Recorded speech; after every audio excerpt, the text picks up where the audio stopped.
Hi friends,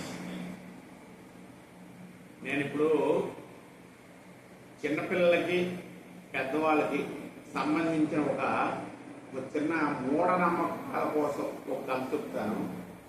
అంటే మూఢనమ్మకాలంటే ఎలా ఉంటాయి ఏంటి అనేది మీకు కొంచెం తెలియజేస్తాను కథ రూపంగా. అది నేను చెప్పి మీరు వినండి. నేను చెప్పి కొద్దిగా ఇంట్రెస్ట్ మీరు వింటే ఆ విన్న తర్వాత ఒక 5 మినిట్స్ అది ఒక 5 మినిట్స్ ఆ కథ ఉంటుంది. అది విన్న తర్వాత ఎలా ఉంది ఏంటి అనేది కామెంట్స్ తెలియజేయండి. ప్లస్ ఏంటంటే లైక్ కొట్టండి, ఛానల్ సబ్స్క్రైబ్ చేసుకోండి. చిన్నపిల్లలు పెద్దలు తప్పనిసరిగా చూడవలసిన ఇది మూఢనమ్మకాలంటే ఎలా ఉంటాయి.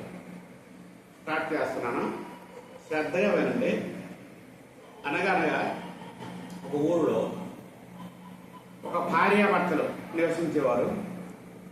వాళ్ళకి ఒక అమ్మాయి ఒక అబ్బాయి ఇద్దరు సంతానం అని ఇద్దరు కలిగారు.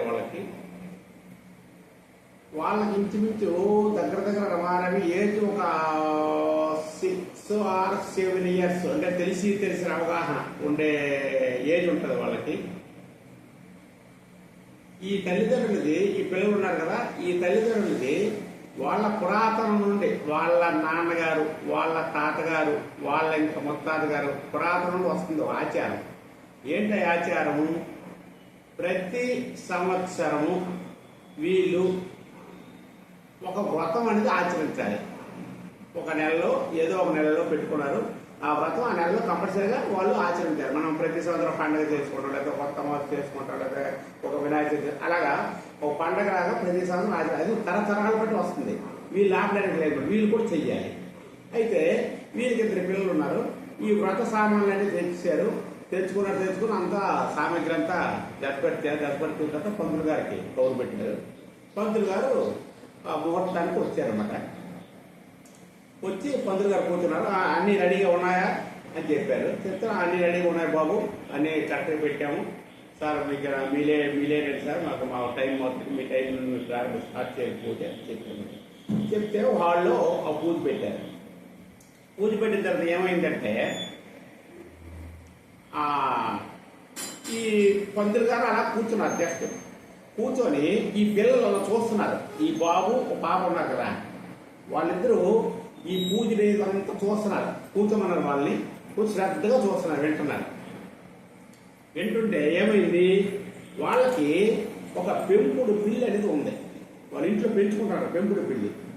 ఆ పిల్లి ఈ సామాన్లు ఉన్నాయి, పంతులు గారు ఉన్నారు, ఇవంతా పూజ దీపాలు దూపాలు అన్నీ ఉన్నాయి. ఉంటే ఆ పిల్లికి ఏమీ తెలియదు కదా, అది పెంపుడు పిల్లి కాబట్టి చెంగు ఇటు గెలుస్తుంది. గెలుతుంటే ఈ పంతులు అబ్బా ఏమిటయ్యా, ఏమిటి ఈ పిల్లి ఏంటి, ఎడవ పిల్లి ఎక్కడో వచ్చింది, ఈ పిల్లి ఎవరో తోడలయ్యా ఏంటియా, పూజ అంతా మనం దీన్ని ఇచ్చారు, డిస్టర్బ్ చేస్తుంది అని. లేదు బాబు, మా సొంతం పెంచుకుంటాను, ఇంట్లో పిల్లి బాబుది అని వీళ్ళ పేరు చెప్పారు.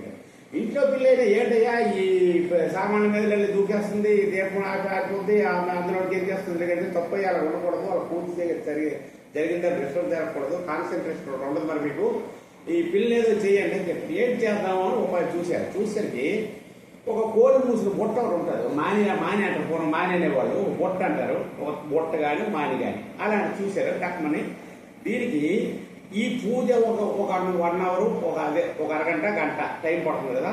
ఈ టైంలో దీన్ని అక్కడ పెట్టేసి దాని మీద బొమ్మలు ఇచ్చారు. బొట్ట అంటే బొమ్మలు పెట్టారు అనమాట. అంటే పిల్లికి గాలి అందినట్టుగా, పిల్లి బయటికి రాకుండా డిస్టర్బ్ కాకుండా అక్కడ అది పెట్టారు బొమ్మలు. ఇదంతా పిల్లలు చూస్తున్నారు.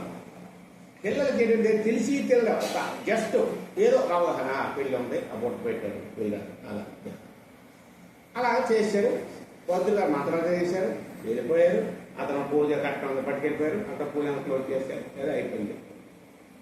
అలా ప్రతి తరతరాలు వస్తుంది. వచ్చిన తర్వాత ఏమైందంటే ఈ పేరెంట్స్ భార్య అయిపోయింది, వీళ్ళు ఎక్స్పైర్ అయిపోయారు.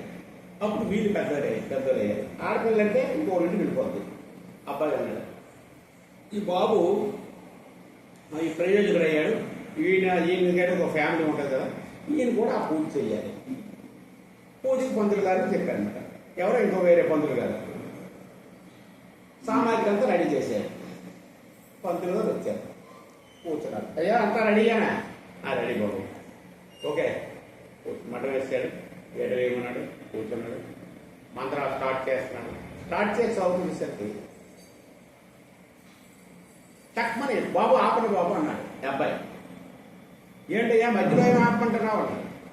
మధ్యలో కాదు బాబు, కంపల్సరీ అన్నీ సెట్ చేసాం కానీ మాకు పిల్లి దొరకలేదు బాబు అన్నాడు. ఇల్లేంటయ్యా నీ మొహం?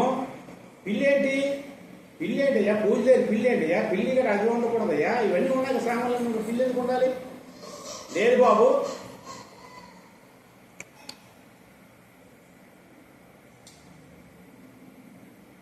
కంపల్సరిగా ఈ పిల్లని కంపల్సరీ ముందు చేరాలి బాబు అని ఈ అబ్బాయి చెప్పాడు.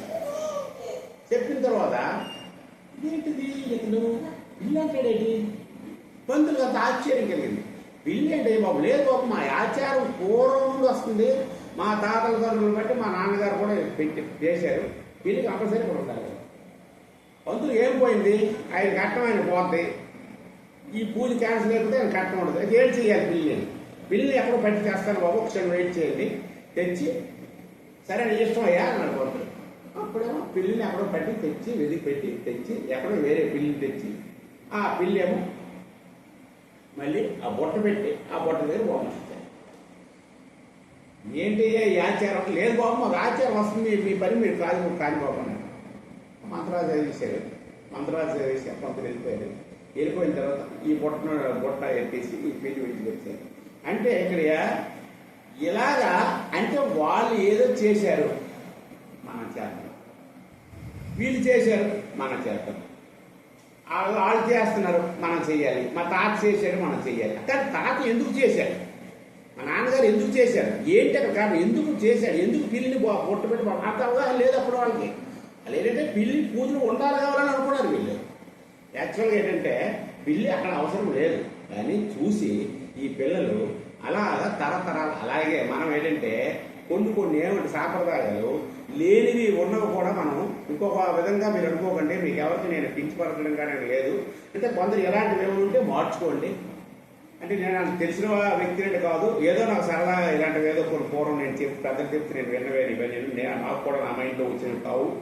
అయితే ఇదేంటంటే ఒకరు ఎందుకు చేస్తున్నారు అనేది ఒక అవగాహన మనకు ఉండాలి. వాళ్ళు చేస్తున్నారంటే మనం చేసినది కరెక్ట్ కాదు అని నేను అంటాను. ఇది మీరు అందరూ తెలుసుకుంటే చాలా మంచిది. చాలా థ్యాంక్ యూ వెరీ మచ్.